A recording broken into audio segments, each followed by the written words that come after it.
Boa tarde, irmãos. Boa tarde, irmãs. Que o Mestre Jesus e a espiritualidade amiga nos banhem, com suas bênçãos de amor, para que possamos fazer esse breve estudo na tarde de hoje. Eu gostaria de começar o estudo com uma parábola muito conhecida do Mestre Jesus, que seria a parábola do semeador.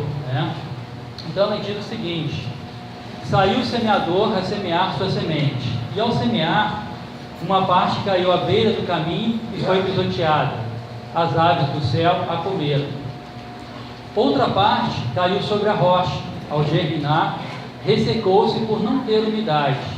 Outra parte caiu no meio dos espinheiros, e germinando juntos, os espinheiros a sufocaram. Outra parte caiu sobre a terra boa, e germinando produziu fruto ao centro. Quem tem ouvidos para ouvir, que ouça. Está em Lucas, capítulo 8, versículos 5 a 8. Jesus, mais à frente, ele explica aos discípulos o conteúdo dessa parábola, o que ele quis dizer com essa parábola. Então ele compara os solos em que a semente caiu aos corações dos homens, aos corações nossos que estamos aqui encarnados. Então ele explica que cada um deles está num nível de desenvolvimento, está ocupando um degrau de desenvolvimento. E é justamente sobre isso que nós vamos falar hoje, sobre os mecanismos da evolução, a forma com que nós temos hoje aqui na Terra para podermos buscar essa evolução, para que saiamos daquelas partes onde a semente não germina até a semente produzir os frutos, que é por isso que estamos aqui. Então o primeiro ponto importante a considerar é que quando nós fomos criados, nós nascemos como espíritos, nós fomos criados simples e ignorantes. Ou seja, o que significam essas palavras simples e ignorantes? Sem o conhecimento. Então, Deus, quando nos criou, Ele nos tornou como crianças, que devem aprender a caminhar, aprender a falar, aprender a tomar as próprias decisões. E onde estaria isso? Por que a gente sempre faz essa afirmação? Ela está na questão 515 do Livro dos Espíritos, onde Kardec pergunta à espiritualidade amiga se dos espíritos uns serão sido criados bons e outros maus. Porque a gente olhando para a Terra atualmente, a gente vê espíritos que estão se dedicando ao bem e espíritos que estão se dedicando ao mal. Então a questão de Kardec é justamente essa: uns foram criados para o bem e outros foram criados para o mal. Vamos ver o que a espiritualidade responde. Ela fala que não, que Deus criou todos os espíritos simples e ignorantes, isto é, sem o conhecimento. As decisões que nós tomamos é que vão tornar as nossas atitudes boas ou as nossas atitudes más, no caso, por desconhecimento das verdades divinas. Na questão 514, então, Kardec ainda pergunta: os espíritos são bons ou maus por natureza? O que vocês acham? Ou eles são eles mesmos que se melhoram? Então essa é uma pergunta importante, porque muitas vezes a gente quer colocar a nossa felicidade, o nosso crescimento nas mãos de outras pessoas. Na verdade, nós somos responsáveis pela nossa própria felicidade e pelo nosso próprio desenvolvimento, como a espiritualidade responde. São os próprios espíritos que se melhoram, e melhorando-se, passam de uma ordem inferior para uma outra mais elevada. Então Kardec, nessa parte do Livro dos Espíritos, ele define justamente aquilo que nós chamamos escala dos espíritos, ou escala espírita, onde nós fomos criados simples e ignorantes, e pela lei do progresso nós vamos passando cada um desses degraus que aqui estão, espíritos imperfeitos, que ainda não têm muito domínio sobre o bem e o mal, sobre aquelas atitudes que praticam, os espíritos bons, que já têm a tendência a praticar a bondade, a fazer atos bons, e finalmente os espíritos puros, que seria a nossa perfeição, onde a matéria já não influencia mais as nossas decisões e atitudes. Então essa seria escala. E a perfeição aqui, cabe um destaque, que não é a perfeição de Deus, né? Mas é a perfeição que é dada à criatura alcançar. Então assim, né, pela lei do progresso, nós vamos galgando esses degraus, buscando o nosso desenvolvimento. Aí vem uma outra pergunta: como que eu, sendo simples e ignorante, sem conhecimento, como que Deus, né, vai me ajudar a crescer? Aí entra, no caso, a providência divina, que é um outro mecanismo que nos ajuda a buscar esse nosso desenvolvimento. Como ela vai fazer isso? Kardec perguntou na questão 262, né, do Livro dos Espíritos, ele fez exatamente essa pergunta: como pode o espírito que, em sua origem, quer dizer, quando fomos criados, é simples e ignorante e carecido de experiência, escolher uma existência com conhecimento de causa e ser responsável por esta escolha? Quer dizer, como se eu não tenho conhecimento, se eu ainda sou uma criança, como que eu posso ter responsabilidade sobre as escolhas que eu faço nessa vida? Aí a espiritualidade responde, né? Deus lhe supre a inexperiência, traçando-lhe o caminho que deve seguir. Como fazer isso com a criancinha? Ou seja, quando nós temos nosso filho, né, a gente não deixa ele escolher os próprios caminhos. A gente vai guiando aquela criança, guiando aquele espírito que acabou de nascer, até que um certo ponto da vida ele consegue seguir com seus próprios passos. Assim ocorre também conosco, espíritos imortais, né? Nós também fazemos o mesmo caminho. Deixa-o, porém, pouco a pouco, à medida que seu livre-arbítrio se desenvolve. Quer dizer, à medida que nós vamos tendo experiência, que nós vamos tendo um conhecimento maior, né? Vamos aumentando a nossa capacidade de discernimento, de raciocínio, de tomada de decisão, né? Deus vai deixando que a gente vá caminhando um pouco mais, né? A gente vai chegando como se fosse a fase de adolescência, onde a gente já pode tomar algumas decisões. E é só então que muitas vezes me acontece extraviar-se. Aí que chega o problema, né? Quando a gente começa a achar que nós sabemos, né, que nós temos domínio sobre as nossas decisões, que estamos usando muito bem o nosso livre-arbítrio, é que muitas vezes a gente acaba tomando um mau caminho, né? Como acontece muitas vezes quando estamos encarnados. Mas por que a gente toma esse mau caminho? A gente toma esse mau caminho justamente por desatender os conselhos dos bons espíritos, né? Que os bons espíritos são eles? São aqueles espíritos que Deus coloca ao nosso lado para que nos ajude a tomar as decisões, né? Seriam como os pais da criança encarnada, onde eles vão tutoriando, assessorando aquela criança para que ela possa se desenvolver, possa buscar um desenvolvimento saudável, né? A espiritualidade completa, a isso é que se pode chamar a queda do homem, ou seja, quando nós achamos que temos condições de fazer o nosso caminho sem, né, a influência de Deus, sem o aconselhamento de Deus. Então, para a gente entender melhor, né, Deus, Ele nos cria, né, aquele espírito simples e ignorante. Então nós temos o quê? Muitas dúvidas, né? Nós não sabemos o que fazer, assim como a criança. Então, além, né, da providência divina, Ele faz o quê? Ele nos coloca um espírito protetor. Todo mundo já ouviu falar, o anjo da guarda, né? Nosso bom espírito, tem várias denominações. Esse espírito protetor, ele recebe a missão de Deus para cuidar de nós, né? Para nos envolver em bons fluidos, né? Para que nos ajude, nos auxilie a tomar as decisões, auxilie a tomar, né, a usar nosso livre-arbítrio.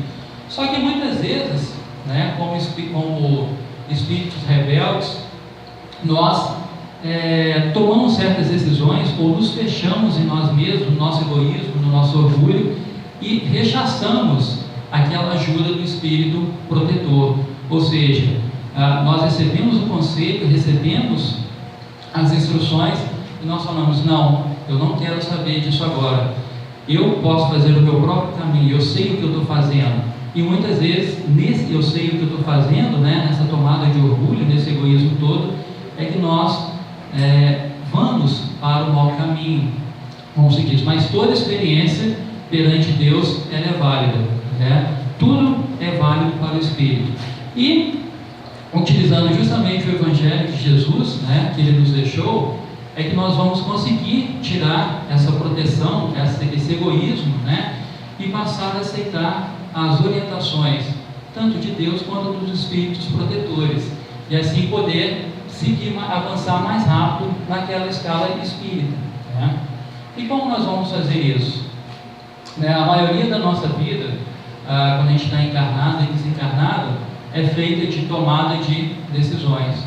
Tudo que nos é apresentado nessa vida é decisões que nós temos que olhar, são escolhas que nós temos que fazer. Até mesmo quando você fala, não, eu não vou escolher nada, você escolheu não fazer nada, você escolheu não tomar nenhuma decisão. Então vem aí, né, uma outra parte do desenvolvimento do nosso crescimento como espírito, que é o exercício do livre-arbítrio, porque desde que o espírito foi criado, desde que o princípio inteligente recebeu a razão, né, recebeu a consciência de que nós somos um ser único, que estamos em desenvolvimento, nós recebemos o livre-arbítrio junto, né? Então esse livre-arbítrio, ele nos faculta a tomar certas decisões na nossa vida. Só que esse livre-arbítrio, ele deve ser feito com responsabilidade, né? Então toda decisão, todo caminho que eu tomar, qualquer que seja ele, vai vir uma responsabilidade junto com a minha escolha, né? E não tem como nós fugirmos dessa responsabilidade. Aí dentro do Espiritismo a gente fala muito, lei de causa e efeito, plantou, tem que colher, que é justamente isso, né? É que a responsabilidade que advém com o livre-arbítrio. Então, à medida que nós vamos desenvolvendo, é nos dado um maior livre-arbítrio, é nos dado um maior poder de escolha, mas também aumenta o quê? A responsabilidade dos meus atos. Então, quanto mais eu vou evoluindo naquela escala, mais livre-arbítrio eu tenho, mas mais responsabilidade sobre o que eu faço eu também tenho, né? E onde está essa parte? Está justamente na questão 117, né? Que Kardec vai perguntar: depende dos espíritos ou progredirem mais ou menos rapidamente para a perfeição? Lembra aquela escala, né? Espíritos imperfeitos para espíritos puros? Depende de nós, né, ir mais ou menos rapidamente em direção à perfeição. Foi o que Kardec perguntou. E a espiritualidade então responde: certamente eles alcançam, o espírito alcança, né, mais ou menos rápido, conforme o desejo que tem de alcançá-lo. Então, né, o nosso desejo, a nossa vontade de andar mais rapidamente, né, ou a nossa vontade de andar devagarzinho, ou até mesmo estagnar. Isso também é nos dado como livre-arbítrio. Só que, além, né, dessa vontade, tem a submissão que testemunha a vontade de Deus. Aí ele compara justamente o espírito mortal com uma criança novamente, né? Uma criança dócil não se instrui mais depressa que uma recalcitrante, ou seja, uma criança dócil que aceita as instruções paternas, etc., né? Ela vai se instruir, ela vai aprender mais rapidamente do que aquela outra que se revela a todo instante, a todo momento. Então, por nós funciona exatamente da mesma forma, como espíritos imortais. E na questão 120 é um ponto muito interessante que o Kardec pergunta para a espiritualidade, que é justamente: todos os espíritos passam pela fieira do mal para chegar ao bem? Ou seja, o que ele está perguntando aí? Ele está perguntando se todos nós temos que praticar o mal para chegar ao bem, né? Eu tenho que fazer o mal para depois fazer o bem. Por que eu já não posso fazer o bem de uma vez, né? Então, a espiritualidade responde: pela fieira do mal, não. Quer dizer, para mim chegar ao bem, para mim poder andar naquela escala, eu não preciso passar pela fieira do mal, mas pela fieira da ignorância. Quer dizer, eles estão associando aqui o mal à ignorância. Então, muitos de nós fazemos coisas erradas, fazemos o mal, entre aspas, por simples ignorância, né? Por desconhecimento das leis eternas. Então, muitas vezes a gente vê espíritos que falam assim: não, eu vou fazer justiça pelas minhas próprias mãos, né? Por quê? Ele está passando pela fieira da ignorância. Por que essa fieira da ignorância? Não é que ele seja mau, mas ele está tentando tomar o lugar de Deus. Só que Deus, ele tem um tempo certo, ele tem, né, o momento certo, agindo através da providência divina para nos fazer entender isso, né? Eu estou sendo o quê? Recalcitrante, eu estou sendo orgulhoso, eu estou sendo egoísta, né? E não acreditando na providência divina. Então, justamente, às vezes, aqueles espíritos que fazem o mal, eles o fazem por desconhecimento das leis divinas, não porque são exatamente maus, né? Uma outra parte, um outro ponto que tem, né, nessa nossa evolução espiritual, e que às vezes muitos de nós não gostamos de pensar nisso, né, que seria o processo de encarnação e desencarnação, né? A encarnação ou a desencarnação, ela deve ser encarada como um método de crescimento e uma nova oportunidade que a misericórdia divina nos proporciona, né? Porque se nós pensarmos em tudo aquilo que Jesus nos ensinou, tudo aquilo que Ele nos mostrou, uma única encarnação não é suficiente para nós aprendermos, né, exercitar tudo aquilo que está no Evangelho do Mestre Jesus. Então Deus, na sua misericórdia divina, Ele dá uma nova oportunidade para nós, né, uma nova oportunidade de corrigirmos aqueles erros que fizemos, né, por ignorância. E a cada nova encarnação, a cada novo retorno ao planeta Terra, né, ou ao plano material, nós voltamos um pouco mais sábios do que saímos. Nós voltamos com uma bagagem maior, com um conhecimento maior. Então, temos uma nova oportunidade de fazer a coisa certa, né? E é assim que deve ser encarada a reencarnação. Na questão 66, Kardec fala justamente isso, né?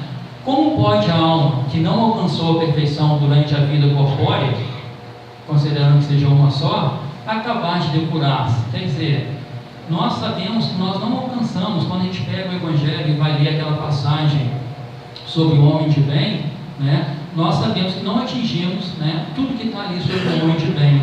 Então, como que vamos alcançar? Como que podemos isso? Justamente, né, através das reencarnações. Então, se a gente não conseguiu alcançar a perfeição durante uma vida, durante uma existência terrestre, né, como que a gente vai alcançar? Sofrendo a prova de uma nova existência, né? Então, voltando aqui ao plano material para continuarmos o nosso caminho, né, para continuarmos buscando a nossa evolução. Na questão 67, qual o fim objetivado com a reencarnação? Né? Por que a gente reencarna tantas e tantas vezes? Quantas encarnações são necessárias? Depende de cada um. Depende da vontade que cada um tem de evoluir. Mas vão ser quantas encarnações forem necessárias para o nosso espírito, para que ele alcance, né, seja um espírito perfeito no fim. Aí a espiritualidade responde, né? Expiação. Melhoramento progressivo da humanidade. Então notem que a nossa reencarnação aqui não é só para o nosso desenvolvimento, é para o desenvolvimento da humanidade como um todo. Sem isso, onde a justiça, no caso aí, a justiça de Deus, né? Em outra parte do Livro dos Espíritos, a espiritualidade afirma que a justiça de Deus está baseada na reencarnação. Porque se não formos pensar assim, como vamos explicar essas diferenças, né, sociais, de saúde, de materialidade que nós temos no planeta Terra, se não for a reencarnação, né? Como olhar para aquela criança que às vezes nasce sem ter a mínima chance de viver, de sobreviver a esse mundo, e você pergunta, cadê a justiça de Deus?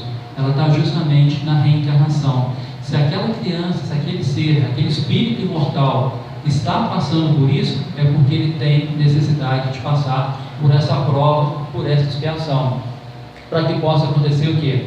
Para que ele possa se melhorar, né? Uma outra questão que às vezes vem à nossa cabeça quando a gente fala de reencarnação, né, seria representada muito bem por essa figura aqui, que seria o véu do esquecimento, com misericórdia divina. Então muitos de nós, né, nós não entendemos, tá, eu não consigo me melhorar numa encarnação, vou reencarnar. Só que nessa nova reencarnação, eu vou esquecer tudo aquilo que eu vivi, né? Tudo aquilo que eu fui. Aí muitas pessoas perguntam, mas se eu não lembrar, como que eu vou encarar essa nova encarnação? Como que eu vou encarar as provas, as expiações, se eu não lembro? Que utilidade tem para nós?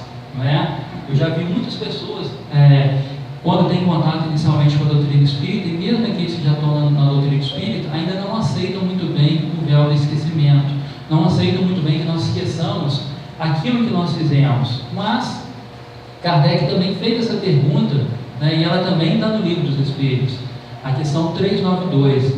Ele pergunta: por que perde o espírito encarnado a lembrança do seu passado? Né? Tudo aquilo que a gente fez nas encarnações passadas. A espiritualidade responde: não pode um homem, nem deve, saber tudo. Deus assim o quer em sua sabedoria. Quer dizer, né, muitas vezes quando a gente questiona isso, a gente está questionando os desígnios de Deus, né, que é a suprema inteligência do universo. Sem o véu que lhe oculta certas coisas, ficaria ofuscado, como quem, sem transição, saísse do escuro para o claro, esquecido de seu passado, um homem mais senhor de si. Então, o que eles querem dizer com isso? Quando Deus, né, faz a gente passar pelo véu do esquecimento, Ele apaga de nós certas atitudes que nós tomamos no passado, mas nem tudo é apagado, né? Muitas vezes nós trazemos intuições, nós temos na nossa consciência atos e atitudes que nós não tomamos porque já aprendemos. Então isso nos ajuda a desenvolver, nos ajuda a encarar uma nova encarnação sem aquelas culpas do passado, né? Sem que aquilo nos leve a apenas evitar o erro porque nós já sabemos que erramos. O interessante da reencarnação é que nós, como uma prova, né, em que nós vamos aqui na Terra, vamos mostrar que aprendemos aquela lição, né, que realmente aprendemos, que está gravado na nossa consciência. Um outro ponto que nós temos também, né, reunindo todos esses, seria o confronto de uma nova educação, né, e o despertar do homem velho. Porque mesmo que nós passemos, né, a gente vê isso nos nossos jovens, a gente passa pelo véu do esquecimento, mas chega um certo momento da vida do espírito que aquilo que ele é, né, aquelas atitudes dele que ele desenvolveu ao longo das últimas encarnações, ela vem à tona, né? Então às vezes, né, são crianças que são muito dóceis, aceitam, né, os que os pais indicam, e de repente fica rebelde, né? Não quero mais saber, não vou mais fazer isso, não quero saber de nada. É justamente o despertar desse homem velho, ou seja, porque muitas vezes nós olhamos para as nossas crianças e vemos ali um corpo jovem, mas o espírito que está ali encarnado, né, é uma alma imortal, já tem milhares e milhares de anos e de encarnações passadas. Então Deus, quando nos dá o véu do esquecimento, né, Ele quer que nós recebamos uma nova educação, uma nova chance, uma nova visão, né, de ver a vida, para que ao despertar o homem velho, ao a gente trazer aqueles atos que nós fazemos a cada encarnação, ele entre em confronto, né? Vá para a balança essa educação que recebemos agora com aquilo que nós praticamos há muito e muito tempo, né? Então é justamente aí que entra a questão 208, onde que seria o papel de atuação dos pais, né? Isso também tem no Evangelho segundo o Espiritismo. Então, na questão 208, Kardec pergunta: o espírito dos pais não exerce influência sobre o do filho após o nascimento? Aí Kardec, ao longo desse livro, desse capítulo, primeiro ele fala que o espírito, né, que está encarnando, né, naquela criança, ele não vem, né, não nasceu do berço, ou seja, ele já é um espírito imortal. E esse espírito imortal, ele vai sofrer influência dos pais? Quer dizer, os pais vão conseguir influenciar aquele espírito para o bem? Porque esse é o papel de todos nós, né? E justamente é o que a Espiritualidade fala. O espírito dos pais exerce e muito, pois, como já dissemos, os espíritos devem concorrer para o progresso recíproco. Então notem que os espíritos que estão encarnando como nossos filhos, sim, a gente influencia muito, né, a forma como que nós agimos para com eles, e principalmente os exemplos que nós damos a ele, né, influenciam muito o despertar, né, o conhecimento daquele espírito. Só que o progresso é recíproco. Por quê? Porque quem tem filho sabe que a gente aprende muito com eles também, né? Porque ser pai, ser filho, ter uma família, desenvolver, crescer na família, é justamente o objetivo de todos nós. É esse progresso recíproco, essa união familiar, né?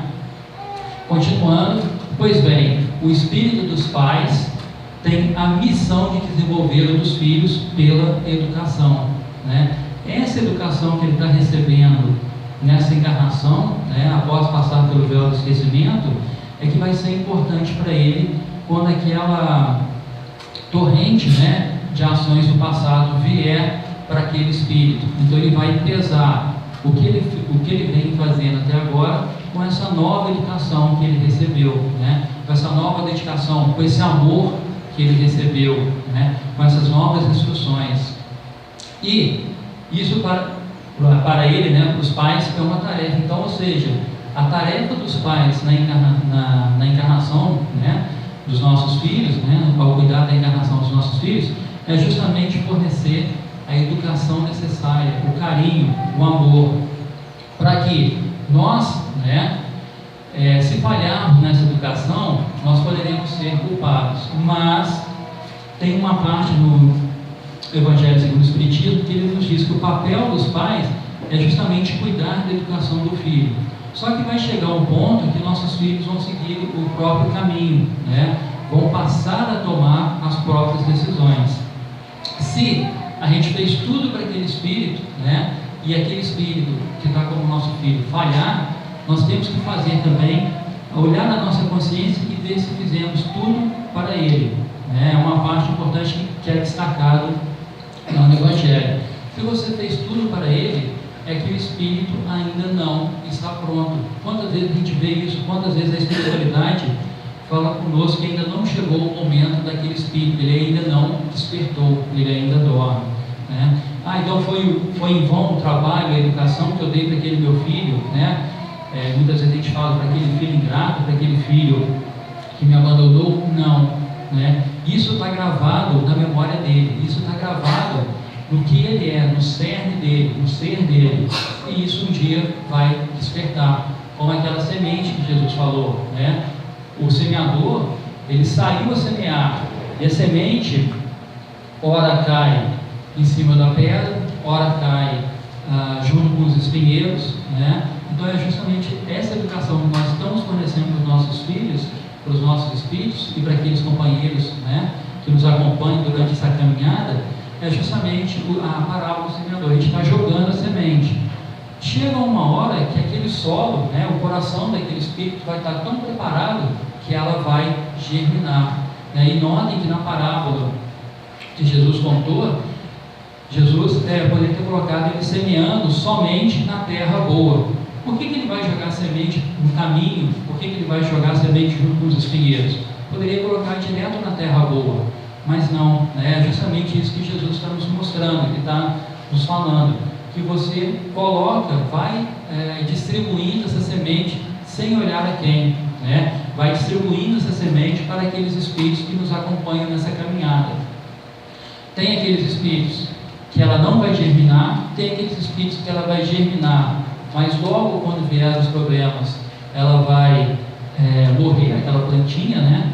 E tem aqueles espíritos que ela vai germinar e gerar frutos. Então é isso que ele pede: não julgues, simplesmente distribua a palavra, distribua o amor por caridade, né? Não importando se ela vai germinar agora ou não. porque somos espíritos imortais. E um dia essa semente vai encontrar um solo fértil, né, para poder germinar e trazer aqueles frutos que Jesus colocou na parábola do bom semeador. Meus irmãos, era isso, né? Agradeço a atenção de vocês, que fiquem em paz com a paz de Jesus. Muito obrigado.